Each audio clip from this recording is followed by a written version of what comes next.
حضرت عبداللہ بن جعفر رضی اللہ تعالیٰ عنہما ایک مرتبہ مدینہ منورہ کے ایک باغ پر گزرے۔ اس باغ میں ایک حبشی ان کے پاس جائے تو اس وقت اس کی شکایت نہیں سنتے۔ تیسرے، ہر مہینے میں ایک دن تعطیل کرتے، چھٹی کرتے۔ حضرت عمر رضی اللہ تعالیٰ نے دونوں فریق کو سامنے کھڑا کیا اور فرمایا کہ نمبر وار مطالبات کرو تاکہ ہر شکایت کا علیحدہ علیحدہ جواب لیا جائے۔ ان لوگوں نے کہا کہ صبح کو دیر میں گھر سے نکلتے ہیں۔ حضرت عمر رضی اللہ تعالیٰ نے ان سے جواب طلب کیا۔ انہوں نے عرض کیا کہ میری بیوی تنہا کام کرنے والی ہے، میں آٹا گوندتا ہوں، روٹی پکاتا ہوں، جب روٹی تیار ہو جاتی ہے تو کھانے سے فارغ ہو کر وضو کر کے باہر چلا آتا ہوں۔ حضرت عمر رضی اللہ تعالیٰ نے فرمایا دوسرا مطالبہ کیا ہے؟ انہوں نے عرض کیا کہ رات کو کام نہیں کرتے، کوئی جاتا ہے تو اس کی حاجت ضرورت پوری نہیں ہوتی۔ حضرت عمر رضی اللہ تعالیٰ نے فرمایا اس کا کیا جواب تمہارے پاس ہے؟ حضرت سعید رضی اللہ تعالیٰ نے عرض کیا میرا دل نہیں چاہتا تھا کہ اس کا اظہار کروں، میں نے دن اور رات کو تقسیم کر رکھا ہے، دن مخلوق کا اور رات خالق کی، میں نے رات ساری کی ساری اپنے مولا کو دے رکھی ہے۔ حضرت عمر رضی اللہ تعالیٰ نے فرمایا تیسرا مطالبہ کیا ہے؟ انہوں نے عرض کیا کہ مہینے میں ایک دن تعطیل کرتے ہیں، چھٹی کرتے ہیں۔ حضرت عمر رضی اللہ تعالیٰ نے فرمایا اس کا کیا جواب ہے؟ حضرت سعید رضی اللہ تعالیٰ نے عرض کیا کہ میرے پاس کوئی خادم نہیں ہے، میں مہینے میں ایک دن اپنے کپڑے خود ہی دھوتا ہوں، ان کو خشک کر کے پہننے میں شام ہو جاتی ہے۔ حضرت عمر رضی اللہ تعالیٰ نے حق تعالی شانہ کا شکر ادا کیا کہ میری فراست غلط نہ ہوئی۔ اس کے بعد ان لوگوں سے فرمایا کہ تم اپنے امیر کی قدر کرو۔ ان سب کے جانے کے بعد حضرت عمر رضی اللہ تعالیٰ نے حضرت سعید رضی اللہ تعالیٰ کے پاس 1000 دینار اشرفیہ بھیجی کہ ان کو اپنی ضروریات میں خرچ کریں۔ ان کی بیوی نے کہا اللہ کا شکر ہے کہ اس نے بہت سی ضروریات کا انتظام فرما دیا، اب تمہیں خود گھر کے کاروبار کرنے کی احتیاج نہ رہے گی، ضرورت نہ رہے گی، ایک خادم بھی اس میں سے خریدا جا سکتا ہے اور دوسری ضروریات بھی پوری کی جا سکتی ہے۔ حضرت سعید رضی اللہ تعالیٰ نے فرمایا کہ یہاں ہم سے بھی زیادہ محتاج اور ضرورت مند لوگ موجود ہیں، ان لوگوں پر نہ خرچ کر دیں۔ بیوی نے اس کو خوشی سے قبول فرما لیا۔ انہوں نے اس میں سے چھوٹی چھوٹی تھیلیاں بنا کر ایک فلاں مسکین کو، ایک فلاں یتیم کو، ایک فلاں کو غرض بہت سا حصہ تو اسی وقت تقسیم فرما دیا۔ کچھ بچا تھا اس کو بیوی کے حوالے کر دیا کہ تھوڑا تھوڑا خرچ کرتی رہے۔ بیوی نے کہا کہ اس بچی ہوئی رقم سے ایک غلام خرید لیں گے، گھر کے کاروبار میں تمہیں سہولت ہو جائے گی۔ فرمانے لگے کہ نہیں، عنقریب تجھ سے زیادہ حاجت ضرورت والے تیرے پاس آئیں گے۔ ایک مرتبہ مصر میں قحط پڑا۔ عبد الحمید بن سعد مصر کے حاکم تھے۔ کہنے لگے میں شیطان کو بتاؤں گا کہ میں اس کا دشمن ہوں۔ وہ ایسے وقت میں بہت احتیاط سے خرچ کرنے کی ترغیب دیتا ہے۔ مصر میں جتنے فقراء نادر تھے، غریب لوگ تھے، سب کا کھانا اپنے ذمے لے لیا کہ جب تک ارزانی ہو ان کا کھانا میرے ذمے رہے گا۔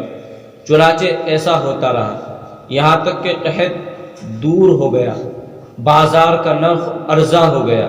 اس کے بعد یہ معزول کر دیے گئے۔ جب یہ مصر سے رخصت ہونے لگے تو جن تاجروں سے قحط کے زمانے میں قرض لے کر کھلاتے رہے، ان کے 10 لاکھ درم ان کے ذمے قرضہ تھا، جو کہ وہاں سے رخصت ہو کر جا رہے تھے، اس لیے اپنے اہل و عیال کے زیور وغیرہ مانگ کر ان تاجروں کے پاس رہن رکھ گئے۔ جو چیزیں رہن رکھی تھی ان کی قیمت 50 کروڑ درہم تھے۔ کچھ دن ارادہ کرتے رہے کہ ان کا قرضہ ادا ہو کر زیورات کے رہن کو خلاص کر لیں، مگر اتنی رقم مہیا نہ ہو سکی۔ ان تاجروں کو لکھ دیا کہ ان زیوروں کو فروخت کر کے اپنا قرضہ وصول کر لے، اور جتنی رقم باقی بچے وہ مصر کے ان اہل ضرورت پر تقسیم کر دیں جن کی اس وقت میں نے مدد نہیں کی۔ زیور والیاں بھی اسی دور کی پیداوار تھی، ان کو اس میں کیا تأمل ہو سکتا تھا کہ ان کا زیور فروخت کر کے فقراء پر تقسیم ہو جائے۔ ابو مرثد رحمۃ اللہ علیہ ایک مشہور سخی ہیں۔ ان کے پاس ایک شخص آیا اور کچھ اشعار ان کی تعریف میں پڑھے۔ کریم کی مدح ہمیشہ صورت سوال ہوتی ہی ہے۔ انہوں نے فرمایا کہ میرے پاس اس وقت تیرے دینے کے لیے بالکل کچھ نہیں ہے۔ ایک صورت ہو سکتی ہے کہ تو قاضی کے یہاں جا کر مجھ پر 10,000 کا دعویٰ کر دے، میں قاضی کے سامنے اس کا اقرار کر لوں گا، اور آدمی کا کسی سے وعدہ کر لینا بھی قرض ہی جیسا ہے۔ حضور کا پاک ارشاد ہے العدۃ دین، وعدہ قرض ہے۔ قاضی تیرے قرضے میں مجھے قید کر دے گا تو پھر میرے گھر والے مجھے قید میں تو رہنے نہیں دیں گے، اتنی مقدار میں جمع کر دیں گے۔ اس نے ایسا ہی کیا، یہ قید ہو گئے اور شام تک 10,000 قاضی صاحب کے حوالے ہو کر یہ قید سے چھوٹ آئے اور وہ رقم اس شخص کو مل گئی۔ عرب کی ایک جماعت ایک مشہور سخی کریم کی قبر کی زیارت کو گئی۔ دور کا سفر تھا، رات کو وہاں ٹھہرے۔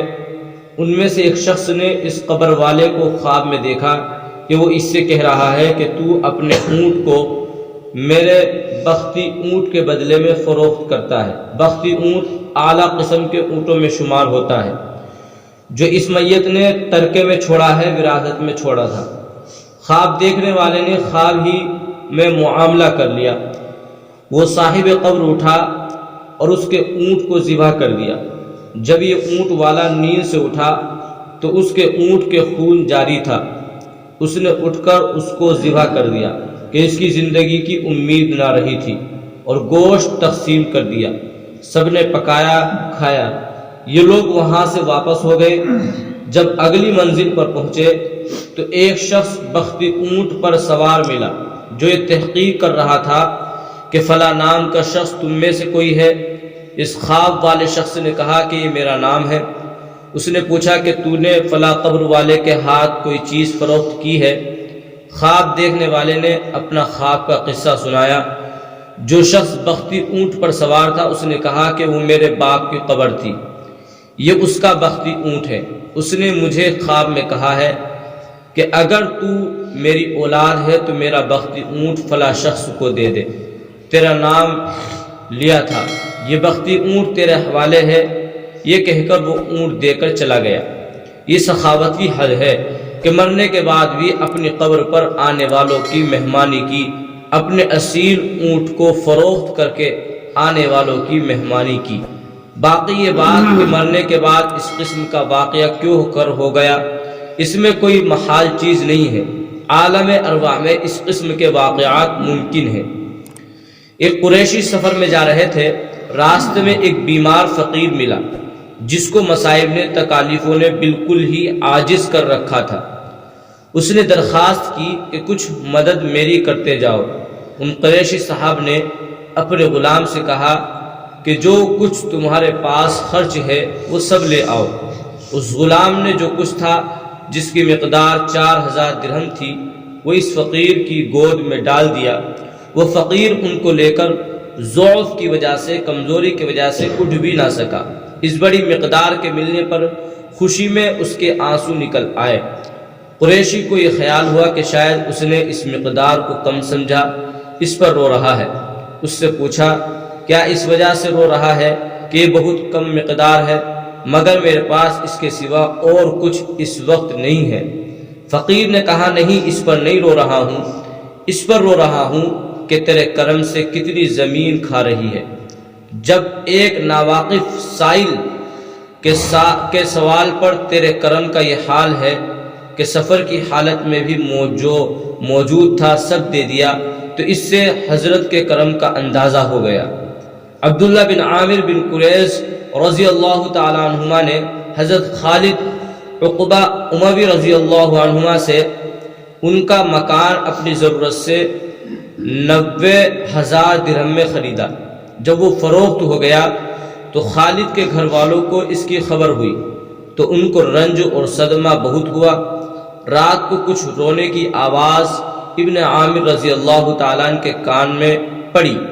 اپنے گھر کی مستورات سے پوچھا کہ یہ رونے کی آواز کہاں سے آ رہی ہے؟ انہوں نے کہا کہ خالد رضی اللہ تعالیٰ عنہ کے گھر والوں کو اپنے مکان کے فروخت ہونے کا صدمہ ہو رہا ہے۔ اسی وقت ابن عامر رضی اللہ تعالیٰ عنہ نے اپنے غلام کو ان کے پاس بھیجا اور یہ کہلوایا کہ مکان تمہاری نظر ہے اور قیمت میں جو دے چکا ہوں وہ بھی اب واپس نہ ہوگی، یہ مکان میری طرف سے تمہاری نظر ہے۔ ہارون رشید نے 500 دینار اشرفیہ ایک مرتبہ حضرت امام مالک رضی اللہ تعالیٰ عنہ کی نظر کیے۔ حضرت لیث بن سعید رحمہ اللہ کو اس کا علم ہوا تو انہوں نے 1000 دینار حضرت امام مالک رضی اللہ تعالیٰ عنہ کے پاس نذرانے میں بھیجے۔ بادشاہ کو جب اس کا علم ہوا تو وہ ناراض ہوا کہ تم رعایا ہو کر بادشاہ سے بڑھنا چاہتے ہو، گویا میری توہین مقصود ہے۔ لیث رحمۃ اللہ علیہ نے کہا امیر المؤمنین یہ بات نہیں ہے، بلکہ آج کل تیری روزانہ کی آمدنی 1000 ہے۔ مجھے غیرت آئی کہ اتنے بڑے جلیل القدر امام کو میں نذرانہ پیش کروں اور اپنی ایک دن سے بھی کم کی آمدنی دوں۔ حضرت لیث رحمۃ اللہ علیہ کا مستقل معمول بھی تھا کہ حضرت امام مالک رحمۃ اللہ علیہ کی خدمت میں 100 اشرفی سالانہ نظر پیش کیا کرتے تھے۔ ان کے علاوہ بھی نذرانے آتے رہتے تھے، لیکن اس کے باوجود اللہ کے فضل سے حضرت امام مالک رحمۃ اللہ علیہ بسا اوقات مقروض رہتے تھے، اور خود یہ حضرت لیث رحمۃ اللہ علیہ بن سعد مشہور محدثین اور علماء میں ہیں جن کی روزانہ کی اس وقت کی آمدنی 1000 دینار اشرفیہ تھی، مگر عمر بھر میں کبھی ان کے ذمے زکوٰۃ واجب نہیں ہوئی۔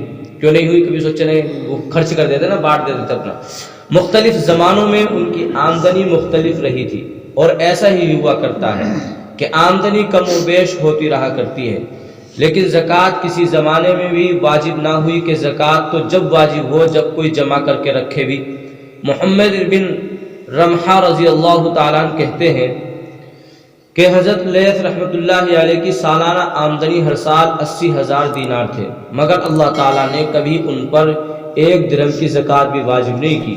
خود ان کے بیٹے شعیب رحمۃ اللہ علیہ کہتے ہیں کہ میرے والد کی آمدنی 20-25 ہزار دینار اشرفیہ سالانہ تھی، مگر وہ ہمیشہ مقروض ہی رہتے تھے۔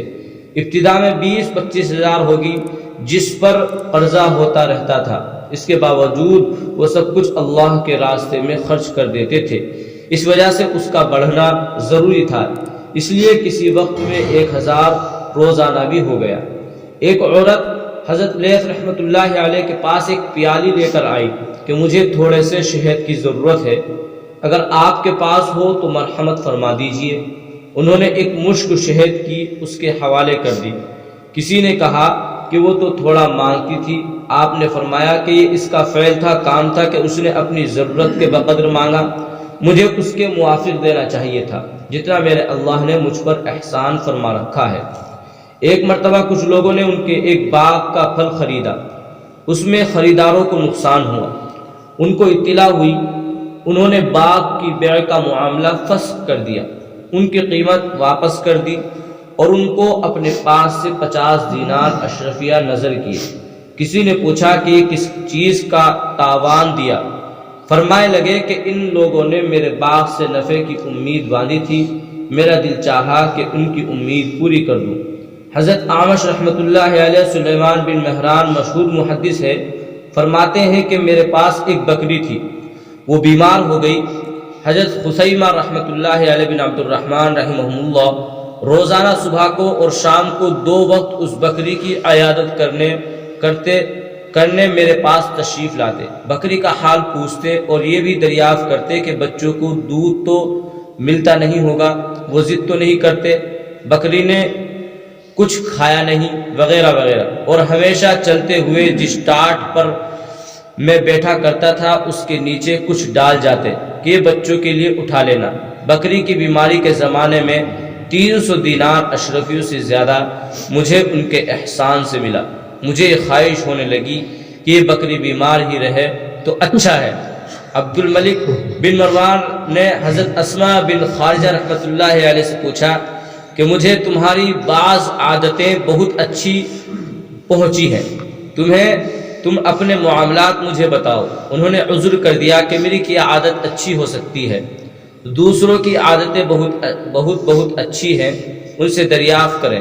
مگر جب انہوں نے اصرار سے قسم دے کر پوچھا تو انہوں نے بتایا کہ مجھے 3 چیز کا ہمیشہ اہتمام رہا۔ ایک یہ کہ کبھی کسی بیٹھنے والے کی طرف میں نے پاؤں نہیں پھیلایا، دوسرے جب میں نے کھانا پکایا اور اس پر لوگوں کو بلایا تو ان کھانا کھانے والوں کا میں نے اپنے اوپر احسان اس سے بہت زیادہ سمجھا جتنا میرا ان پر ہو۔ تیسرے جب مجھ سے کسی ضرورت مند نے کوئی سوال کیا میں نے اس کے دینے میں کسی مقدار کو بھی زائد نہیں سمجھا، جو کچھ دیا اس کو ہمیشہ کم ہی سمجھتا رہا۔ حضرت سعید بن خالد اموی رحمۃ اللہ علیہ بہت زیادہ مالدار تھے، عرب میں ان کی ثروت ضرب المثل تھی۔ ان کا دستور تھا کہ جب کوئی ضرورت مند ان کے پاس آتا تو جو موجود ہوتا اس میں بخل نہ کرتے، کنجوسی نہ کرتے، لیکن اگر کسی وقت کچھ نہ ہوتا تو اس کو ایک اقرار نامہ لکھ کر دے دیتے کہ جب میرے پاس کہیں سے کچھ آئے گا یا میں مر جاؤں تو اس رقعہ کے ذریعے سے وصول کر لینا۔ کیسے کیسے سخی لوگ تھے، دیکھو کیسا ان کے دل کے اندر ذرہ برابر کہ آج ہم 10 یا 5 روپے اللہ کے نام میں خرچ کریں گے، جب تک 5 آدمی کو 4 آدمی کو پتہ نہ لگ جاؤ نا، جب تک چین سے نہیں بیٹھ لیں گے، جب تک دیکھو منت نے دیا اللہ کے نام میں، وہ کیسے کیسے کرتے ہیں، کیسے کیسے بہانہ ٹیکے ٹاٹ کے نیچے رکھ کے جاڑ۔ اللہ ایسا جذبہ ہمارے دلوں کے اندر ہی پیدا فرما دے۔